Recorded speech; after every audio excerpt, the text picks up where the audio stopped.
the key in the hand of faith, and whatever things you ask in prayer, believing, you will receive.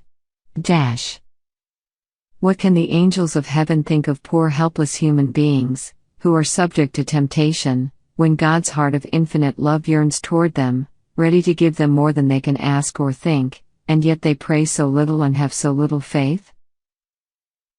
The darkness of the evil one encloses those who neglect to pray. The whispered temptations of the enemy entice them to sin, and it is all because they do not make use of the privileges that God has given them in the divine appointment of prayer. Why should the sons and daughters of God be reluctant to pray, when prayer is the key in the hand of faith to unlock heaven's storehouse, where are treasured the boundless resources of omnipotence? Without unceasing prayer and diligent watching, we are in danger of growing careless and of deviating from the right path. The adversary seeks continually to obstruct the way to the mercy seat, that we may not by earnest supplication and faith obtain grace and power to resist temptation.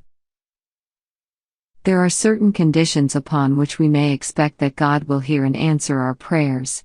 One of the first of these is that we feel our need of help from Him. He has promised, "I will pour water upon him that is thirsty, and floods upon the dry ground." Those who hunger and thirst after righteousness, who long after God, may be sure that they will be filled. The heart must be open to the Spirit's influence, or God's blessing cannot be received. Our great need is itself an argument and pleads most eloquently in our behalf. But the Lord is to be sought unto to do these things for us. He says, "Ask, and it shall be given you." And He that spared not His own Son, but delivered Him up for us all, how shall He not with Him also freely give us all things? If we regard iniquity in our hearts, if we cling to any known sin, the Lord will not hear us, but the prayer of the penitent, contrite soul is always accepted. When all known wrongs are righted, we may believe that God will answer our petitions.